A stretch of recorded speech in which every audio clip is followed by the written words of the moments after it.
Welcome, Freedom Talks. Thank you so much for having me tonight. Oh, y'all are sweet. No. Y'all are so sweet. Y'all know that I love being with you all the time. And so whenever they asked me to come tonight, I was like, an extra time that I get to be with them? This is going to be so great. I love being with y'all. Whenever I think about you, I always think about the power of the Lord and just the determination that you have to get well and to walk with Him. And if we were all doing that across the world in our everyday lives, just think of how the kingdom would be advancing.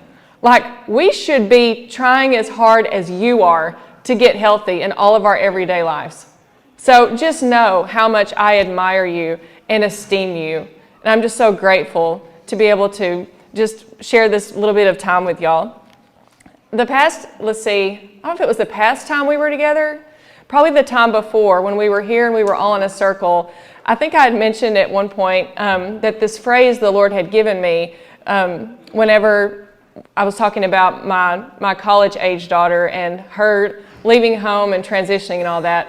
And so tonight we're just going to kind of expound on that. So I'll start over for those who weren't here for that or who were just too sleepy to remember it. It's okay.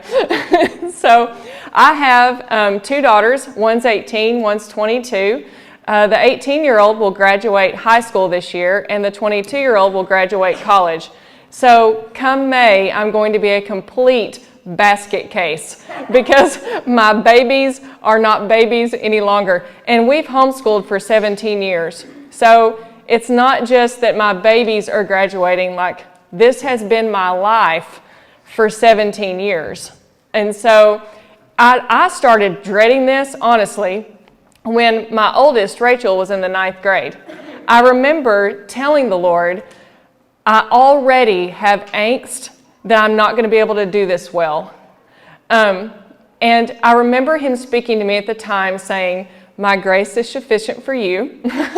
My power is made perfect in your weakness. You don't need that now, but you're going to need it later, and I'll give it to you then. I'm going to be honest, I didn't believe Him.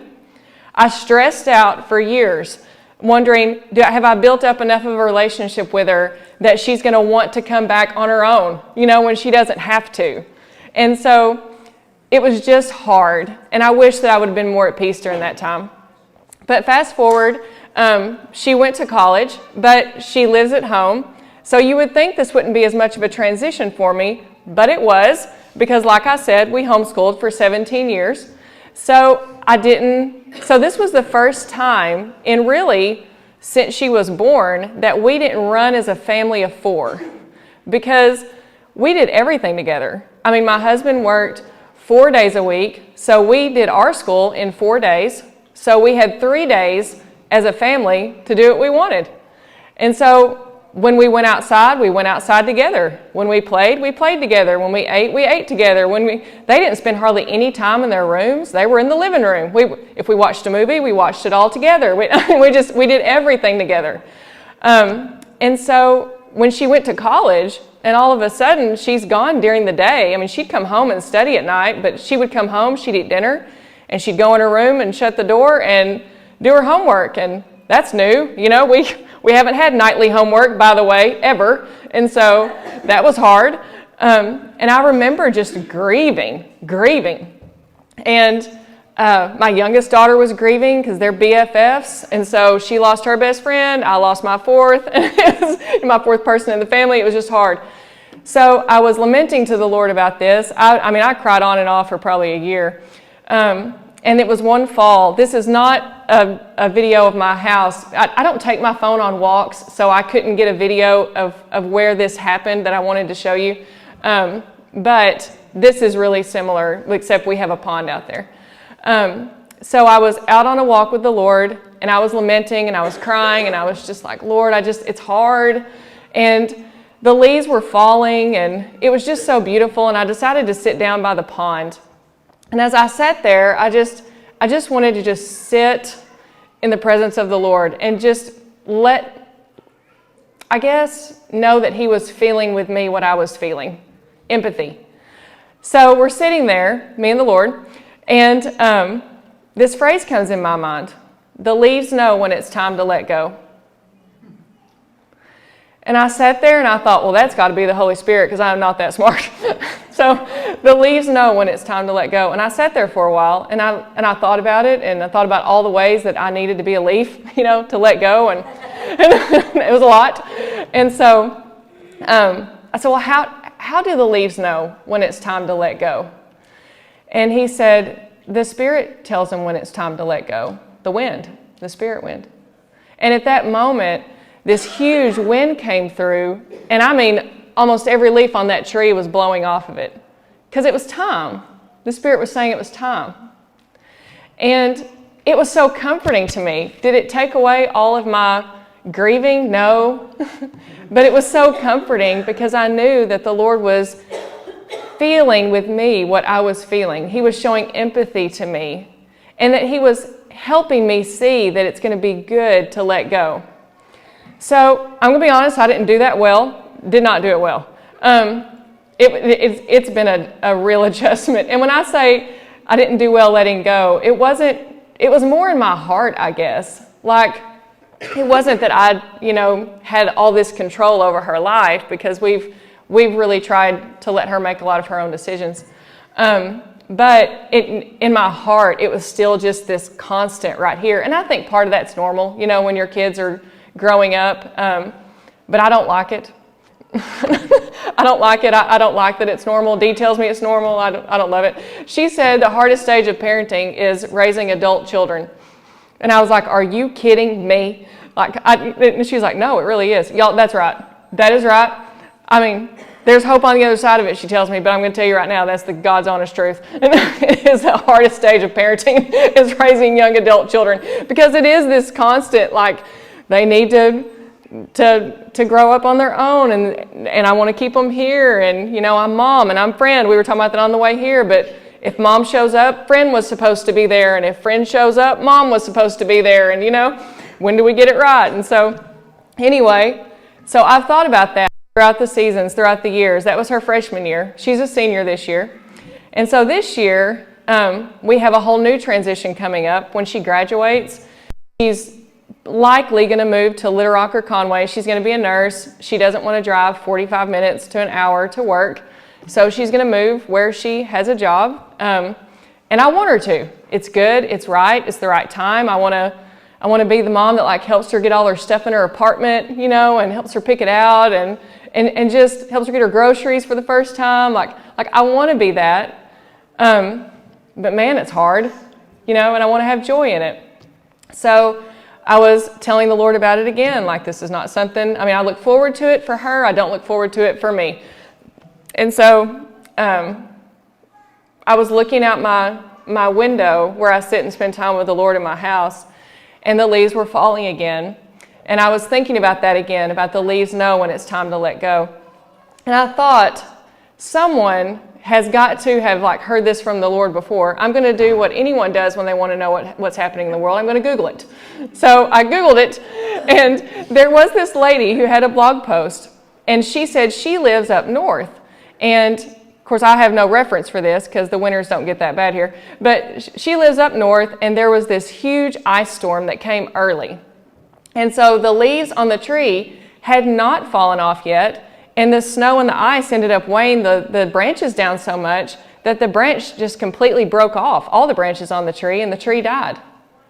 And she said she was thinking, if the leaves don't let go, it can be detrimental to the tree. Mm-hmm. And so I immediately started in going, Lord, am I the tree? Is she the tree? Is there another tree? I don't know. And I think it could go both ways. But if the leaves don't let go, it can be detrimental to the tree. But if the leaves do let go, and I looked this up to make sure this was correct from my limited homeschool science knowledge, that if the leaves do let go and they fall to the ground, they break down over time, and their nourishment goes back into the earth to help the tree grow again in the spring. Those leaves that fall are not wasted. They're used for new growth. And I can't see what's happening, when those leaves are on the ground and when they go into the ground. I can't see what the Lord's doing beneath the soil for the new growth to come up, but I can see the fruit of it in the spring. And that's my hope. If the leaves don't let go, the tree can't rest. I'm in a season of rest. I'm the local missions pastor at Fellowship, and I'm a go-getter. I'm a doer. If I see someone in need, if I see something that needs to be done, then we are going to go full force at that for the most part. And that's good. And I'm glad the Lord made me that way. I enjoy it. I want to be that way. I'm tired. I think when I started, I had said my goal is to do probably 1 to 2 big service projects a semester, because I'm just part-time, by the way, until my girls are off and gone. I'm going to do 1 or 2 a semester, maybe 1 or 2 big ones in the summer and be done. I counted it up the other night. We just had a big event this past Saturday, and we've had a service project or something that we've done for the community every month since July, except August. Every month. And that's a lot of planning. And it's a lot. And so I'm thankful that we did all that. It feels complete. It feels like a time of rest. Like my phone was on Do Not Disturb all day long. It will be until January 2nd. So if you call me, I will call you back. But we all need rest. And one thing I love about living in a place that shows all 4 seasons is you can see the Lord's bigger purposes in these seasons. Like in the spring, well, let's just start with the winter, because I think everything starts with rest. We see that in creation. Everything starts with rest, with Sabbath. So we have in the winter, it's a time for rest. So that's a time for us to be with the Lord and say, where do I need to rest? And then in the spring, it's time to experience that new growth that comes from the resting that we've experienced. And then in the summer, it's the time to go and get the harvest of all that new growth. Where do I see the fruit of that in my life? And then in the fall, it's time to let go again. And isn't that all of our lives? Don't we all in this continual circle of letting go and resting and new growth and harvest? I mean, it's just beautiful. It's just beautiful. And so we can look at every season and see that. The things that we can't see require faith. And so when the Lord gave me that about the leaves letting go and nourishing the ground, what came to my mind was Hebrews 11. And that's where we're going to spend most of our time tonight, is Hebrews 11, and we're going to go right into 12. The first part of that says, "Now faith is confidence in what we hope for, and assurance about what we do not see." And that's what we're talking about with the leaves letting go. We can't see what's going to bring new growth, but we can know that it's going to. And so what do you need to let go of? We're going to talk about that a lot tonight. And so hopefully some of this and hopefully some of the stories here will resonate with you. A lot of what you're going to hear kind of overlaps when we talk about these different people in Hebrews 11. But that's because it's the same way with us today. A lot of what we struggle with is the same. It just looks different. It's just in different ways. I think that's beautiful, that we can all relate on so many levels, even though our paths have looked kind of different. So let's start first with Abel. And we're going to go through some of these quicker than others, and we'll spend some more time on others. So Hebrews 11:4. By faith, Abel brought God a better offering than Cain did. By faith, he was commended as righteous when God spoke well of his offerings. And by faith, Abel still speaks, even though he is dead. Abel had to let go of trying to earn God's favor. Cain means to acquire. So sometimes you have to, especially in the Hebrew scriptures, you have to look into the deeper meanings of words to get the fuller story. And so if Cain means to acquire, we can see that Cain was trying to acquire God's favor. So if Abel pleased God, that would be the opposite of that. Abel gave his offering because he knew he had God's favor. He knew that God was enough. And so he had to let go of trying to earn God's favor and rest that he already had his favor. At Enoch, I'm going to be honest, I had to sit with this one for a while. By faith, Enoch was taken from this life so that he did not experience death. He could not be found because God had taken him away. For before he was taken, he was commended as one who pleased God. And without faith, it's impossible to please God, because anyone who comes to him must believe that he exists and that he rewards those who earnestly seek him. Enoch had to let go of unbelief in God's existence and goodness. And you have to look at the scriptures around it, at the verses around it, to be able to see that. Because in this same paragraph with Enoch, it talks about how without faith it's impossible to please him. Anyone must believe he exists. He rewards those who seek him, which tell us that since it's in that same paragraph as Enoch, that Enoch had to let go of unbelief in God's existence and goodness. He had to believe God existed and that God was good. And so maybe that's some of you. It's been me. I mean, Dee and I were talking about this on the way here too.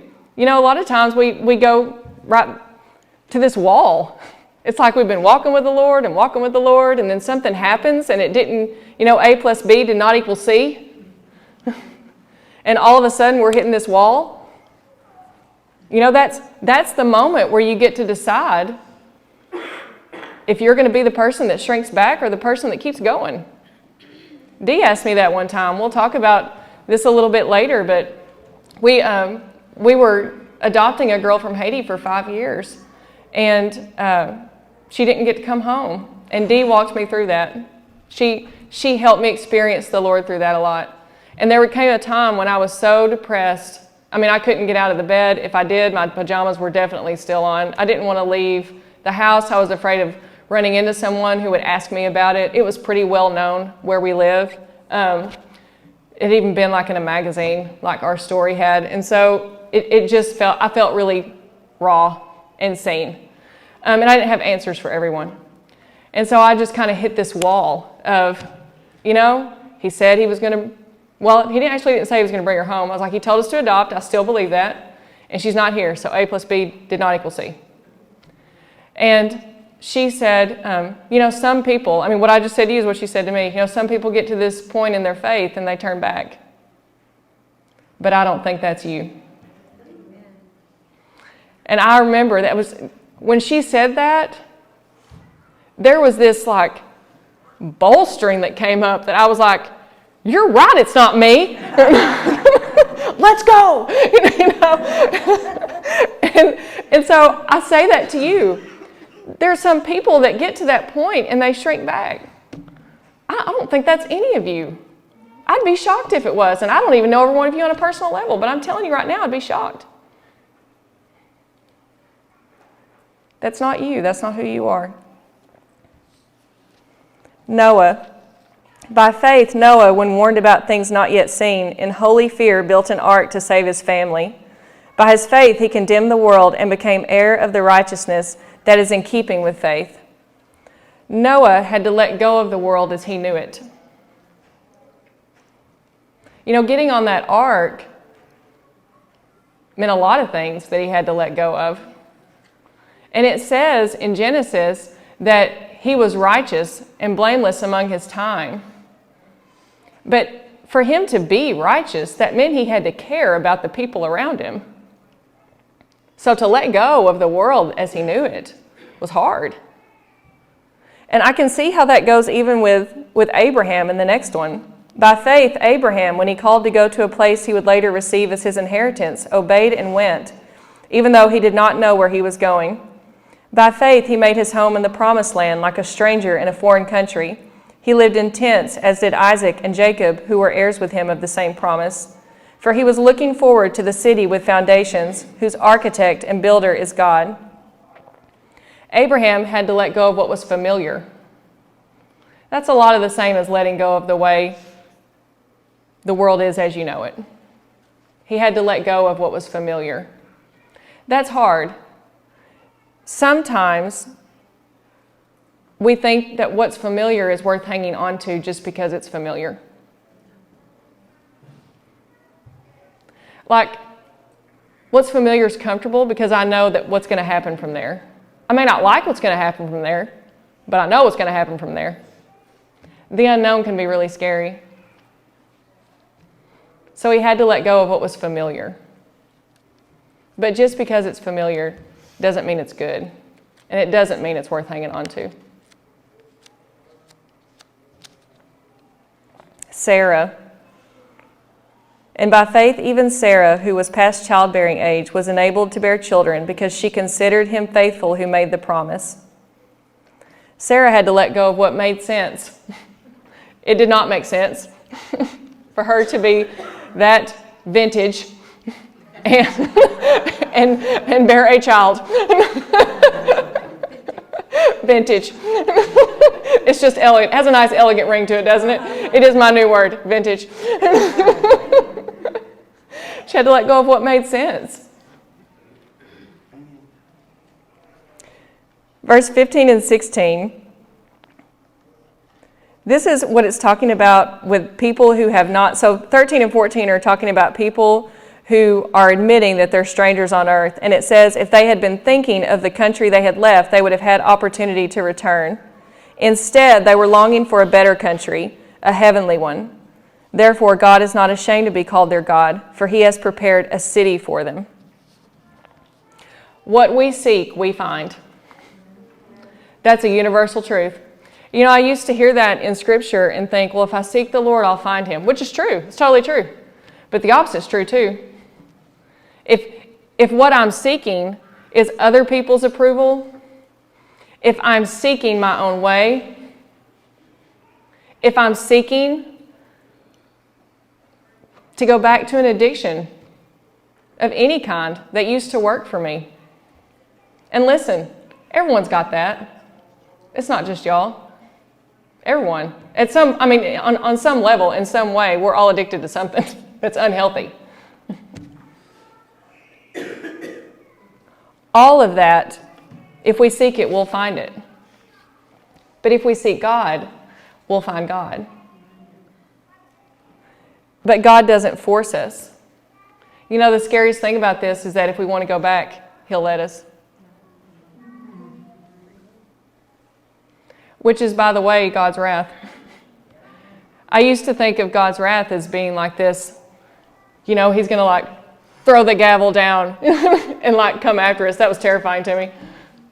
God's wrath is just he's going to let me have what I want. Oh, Lord. I mean, when I read that, I'm like, please don't let me have what I want. please.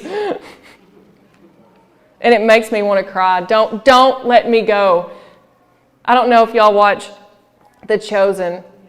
Okay, y'all remember that scene at the end of season 3 when Peter was trying to go out on the water and he started sinking and he's hanging on to Jesus' leg going, don't let me go, don't let me go. I bawl like a little baby whenever I see that. That's totally it. I mean, don't you just feel it? Like, don't let me go. Don't let me go. And if we don't want him to let us go, he won't. Sometimes Dee says, I need to ask him to change my want to.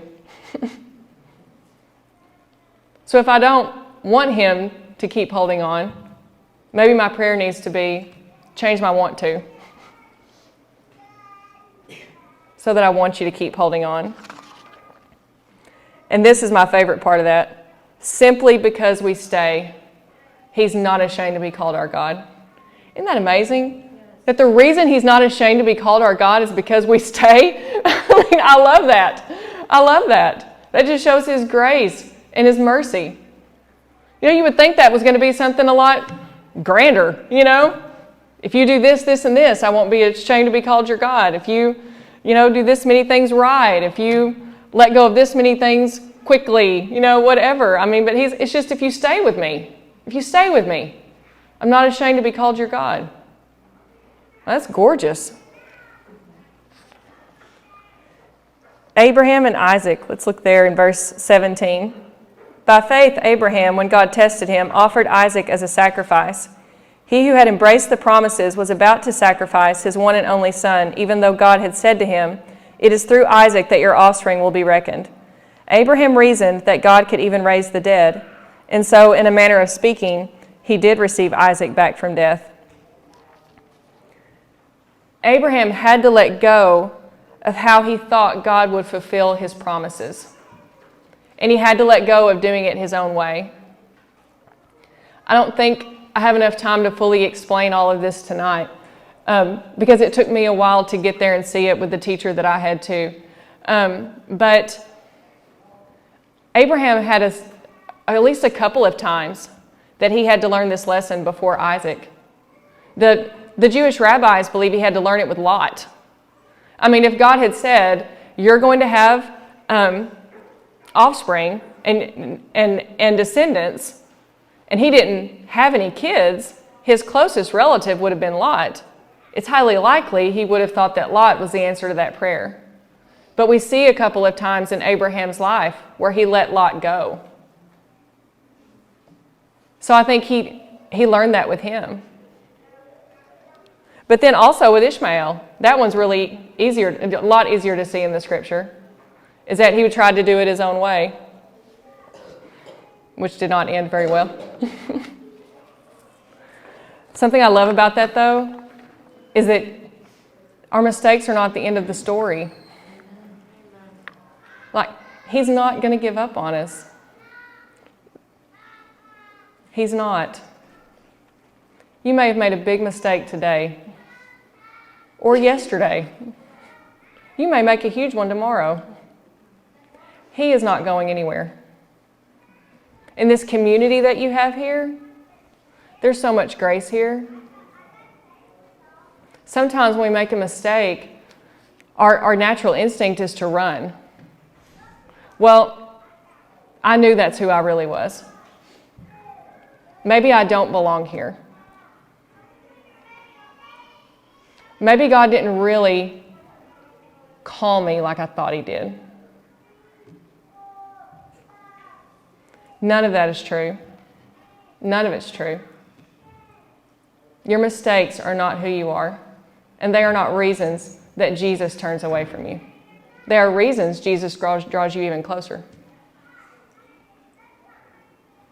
We're going to get to some exciting stuff here in a little bit. I can't wait. But just remember that. Isaac, verse 20. By faith, Isaac blessed Jacob and Esau in regard to their future.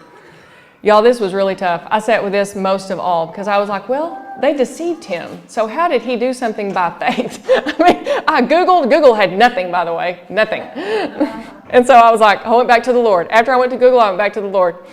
And so I don't have a firm answer for this one. I'm just going to tell you, sit with the Lord yourselves.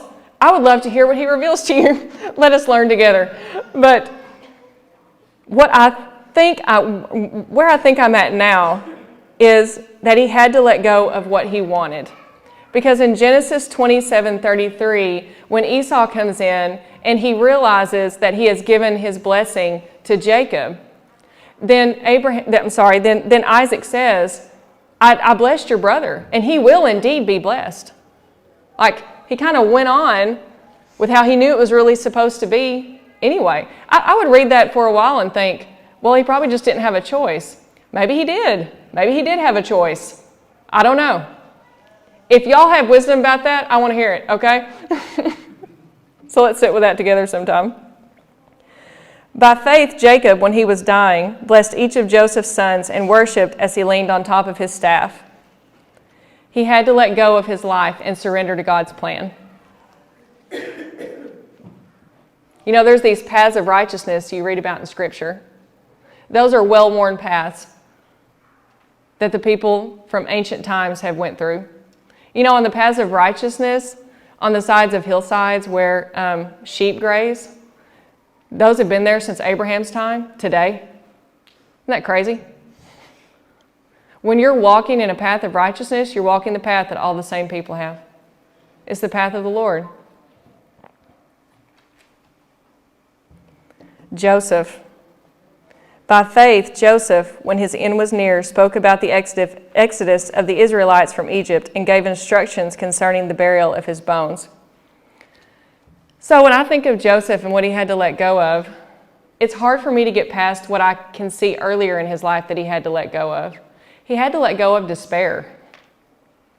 I mean, he was despairing, and had he stayed in that place of despair, he would not have been able to move forward and be used by God in the ways God wanted him to. You know, we read that story sometimes and think Joseph was just completely mistreated. Joseph was arrogant and prideful.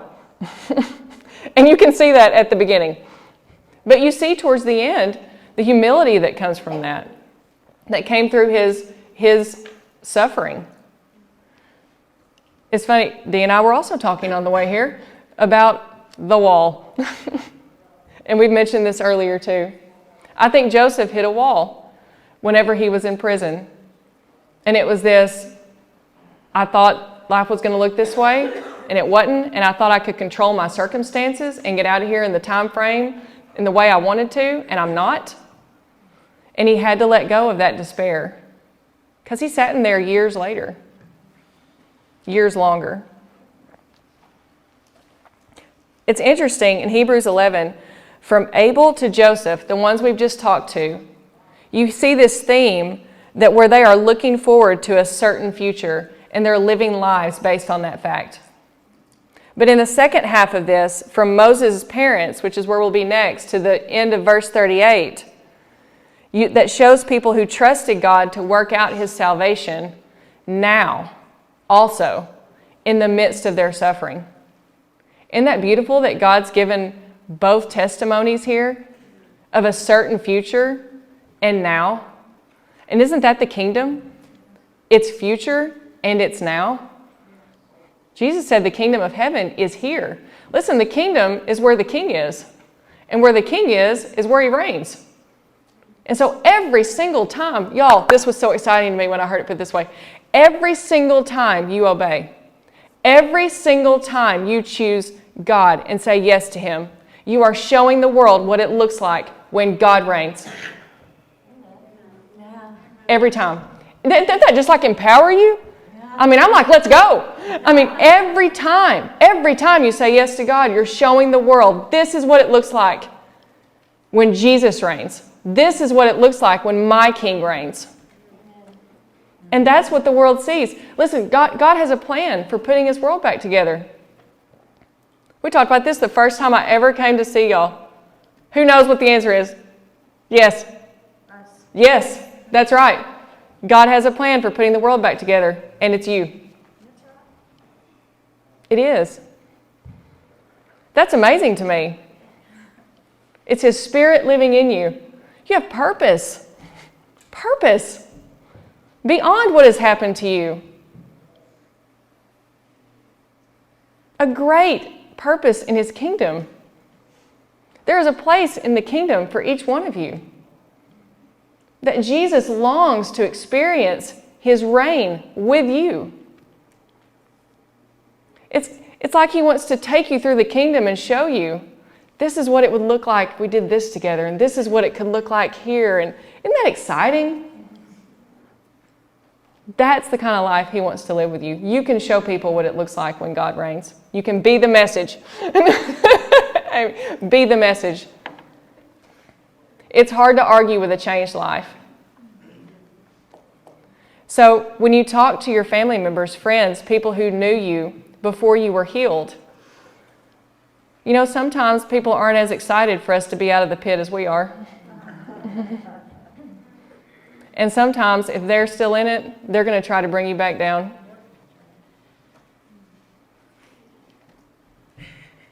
But you can show them this is what it looks like when God reigns. And it's hard to argue with a changed life. And I can't tell you, I mean, I've just been in some of your lives for almost a year. The transformation I've seen blows me away. Blows me away. You have been the message to me. Be the message. I don't even know where we're at. Verse 23. By faith, Moses' parents hid him for 3 months after he was born because they saw he was no ordinary child and they were not afraid of the king's edict. They had to let go of their fear. There had to be a lot of fear surrounding that. I have a lot of fear sometimes. We'll talk more about that in a minute too. By faith, Moses, when he had grown up, refused to be known as the son of Pharaoh's daughter. He chose to be mistreated along with the people of God rather to endure the fleeting pleasures of sin. We're going to go through this one at a time because it's a long paragraph. He had to let go of the temporary pleasure that sin gives. Because let's be honest, if there wasn't an immediate kickback to it, we wouldn't do it. You know, when I was raising my kids, I still am. When they were young, I had more control over that. Then if they got what they wanted from what they were choosing to do that was wrong, well, they're going to keep doing it. I mean, that's what we all do. I mean, you know, at some point we all do what we think we can get away with, what feels good. And until we live long enough to realize those things really don't do us good and they really don't make us happy. And he had to let go of the temporary pleasure that sin gives, because sin will never make us happy, truly happy. He regarded disgrace for the sake of Christ as of greater value than the treasures of Egypt, because he was looking ahead to his reward. He let go of what the world said he needed. Even after you graduate, whether you stay here or whether you go somewhere new, the world's going to tell you that you need a lot of things. Status, to look a certain way, to be a certain size, to have the certain kind of life. That's all crap. Can I say that here? Sorry. Sorry. That's not good. That's funny. You just did. Thank you. Moving on. By faith he left Egypt, not fearing the king's anger.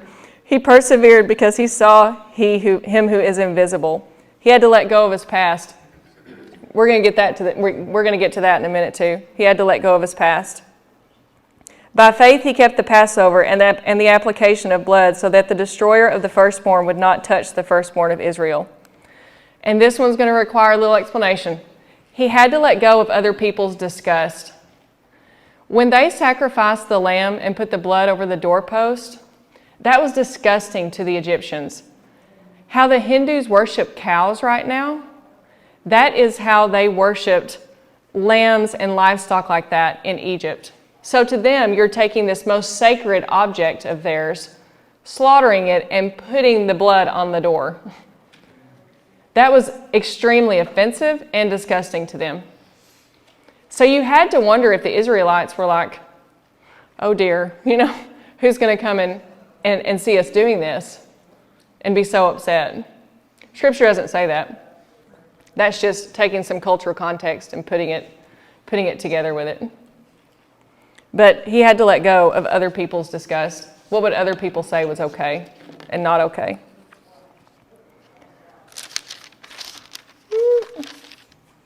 By faith, the people passed through the Red Sea as on dry land, but when the Egyptians tried to do so, they were drowned. They had to let go of what made sense too. I told you we were going to overlap some. We all have really similar stories, just in a different way. By faith, the walls of Jericho fell after the army had marched around them for 7 days. They had to let go of impatience. You know, they had went through and they had thought probably that this was just going to let's go, quick and easy. But to march around for 7 days, you know, on the 6th day, I might have been like, are you sure? Because it hasn't worked the other 5. So they had to let go of impatience and trust it God's way. And by faith, the prostitute Rahab, because she welcomed the spies, was not killed with those who were disobedient. She had to let go of her former way of life. And might I say, that is what y'all are doing. Man, I love y'all. So great. You're letting go of your former ways of life. Jesus esteems you for that. It's not easy. And I honor you for that too. It's very, very admirable. Listen to the words of Jesus in Mark 8. This is going to be Like, don't exactly quote me. It's going to be a little bit of my own. Whoever wants to save their life will lose it. But whoever loses their life, and for my sake and the gospel's, will save it. What good is it if you gain the whole world and lose your soul? What can you give in exchange for your soul? Can't you hear Jesus saying that? You know, when he said that, there are some scholars that believe, because if you look in Mark chapter 8, there is a space where it says he turned to the crowd and said. Some scholars believe he said that to a crowd of pagans engaged in idol worship in Caesarea Philippi, along with the disciples. It's this invitation to everyone.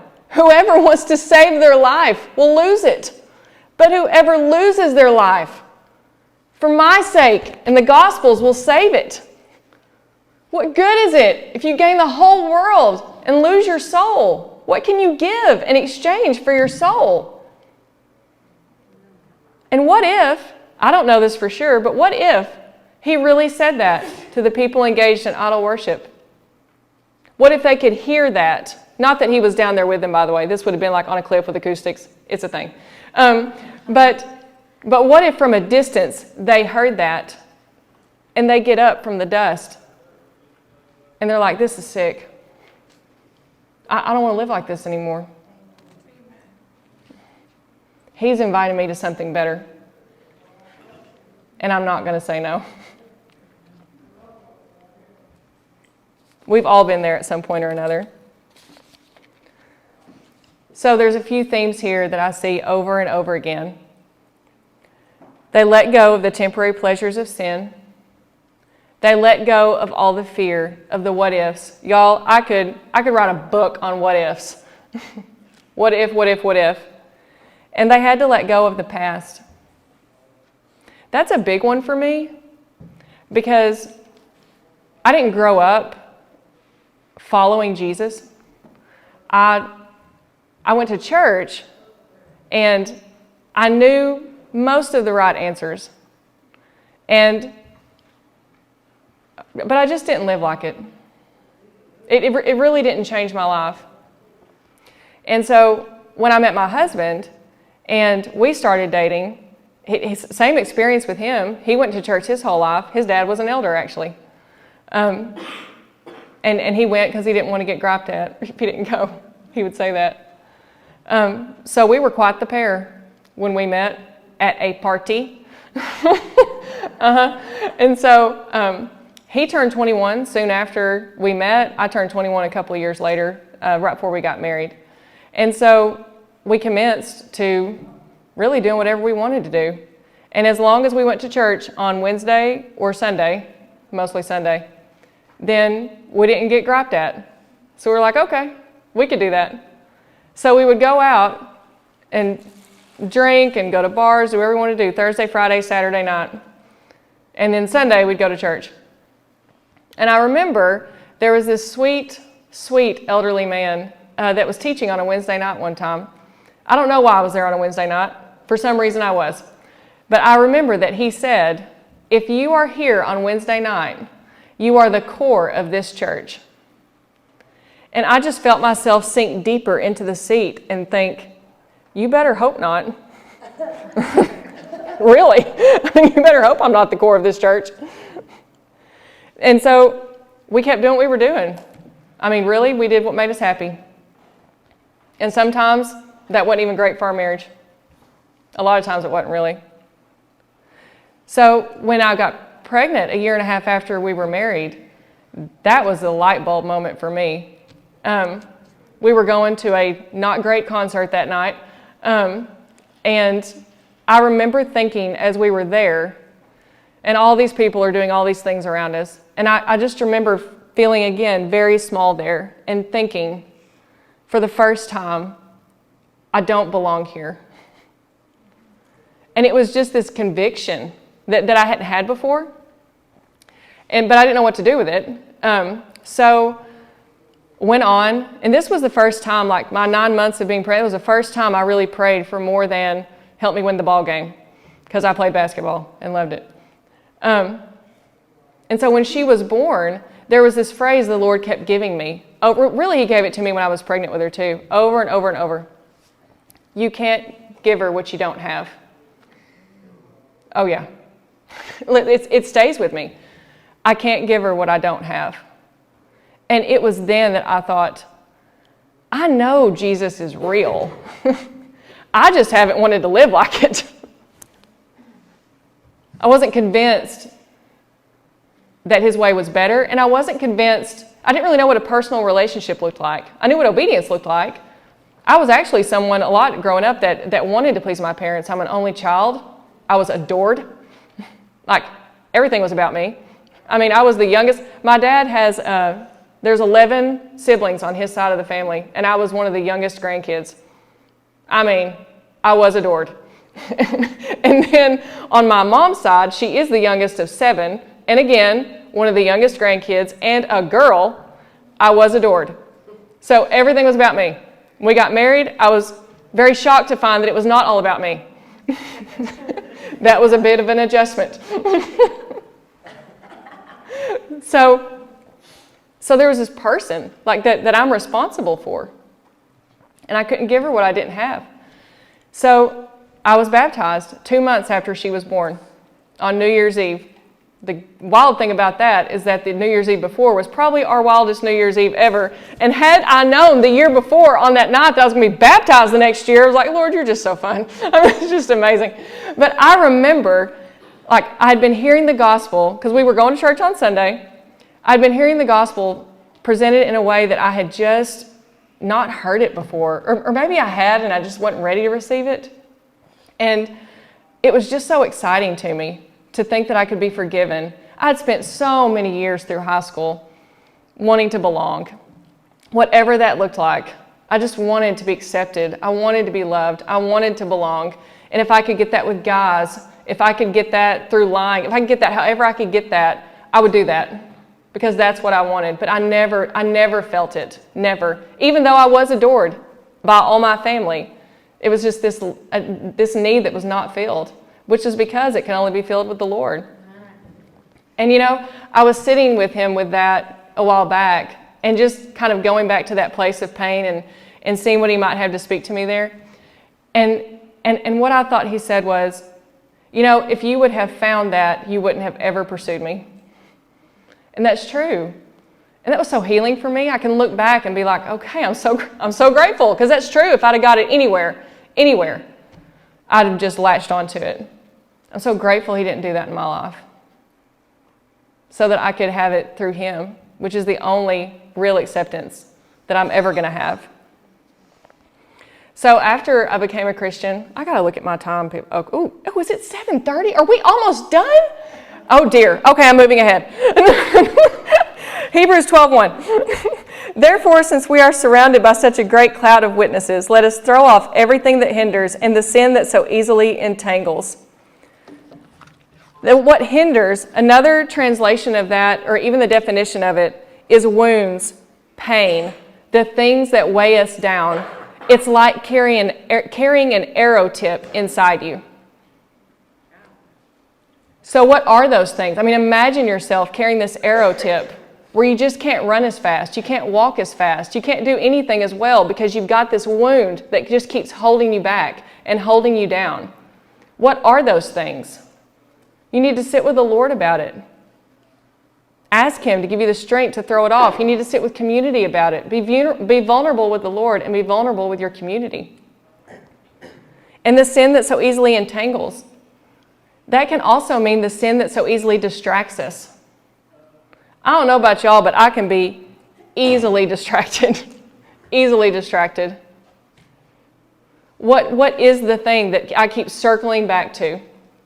What keeps distracting me and trying to get me off this path with the Lord? But we don't throw these things off on our own, because it says we do these things as we look to Jesus. These things are done with Jesus. They're done in community, and they're done with the Lord. You will not do them alone. You will not grow spiritually alone. You will only do so in community. And you will only do so as you're able to be real with the Lord and with those around you. This verse, the reason we went here in Hebrews 12 is because it's key to Hebrews 11. All of these people had to let go of everything that hinders and the sin that so easily entangles so that they could run their race with Jesus. I'm going to skip over a lot of things and go to the end. So here you have this picture of this great cloud of witnesses. Another word could be a great cloud of fans, like people cheering you on. In ancient times, you would have this arena where all these people would be in the stands, and the people running the race would be down in the middle. And it's like that. It's like you're in the middle and you're running your race, and you've got all these people in the stands cheering you on. And you can look up there and you can see people from your past and your present. You can see grandmothers, moms, people who've gone before you that are in heaven, people now cheering you on. Y'all, this is so important. I believe that you probably do this here a lot. Cheer each other on. I'm telling you, the world don't do a good job at this. But what if we did? What if we cheered each other on? You can do it. Don't give up. He's not letting you go. What if we spoke words of faith to each other? It goes a long way. So what do you need to let go of? We watched these leaves fall for nearly an hour now. The leaves know when it's time to let go. And if he's asking you to let go of something, it's because he's wanting you to rest. And he has new growth for you. And there will be new leaves. And it'll be time to let those things go. But that's how we live, with open hands and not with closed fists. And I'm preaching to myself when I say that. Thank y'all so much. It's late. That was so sweet.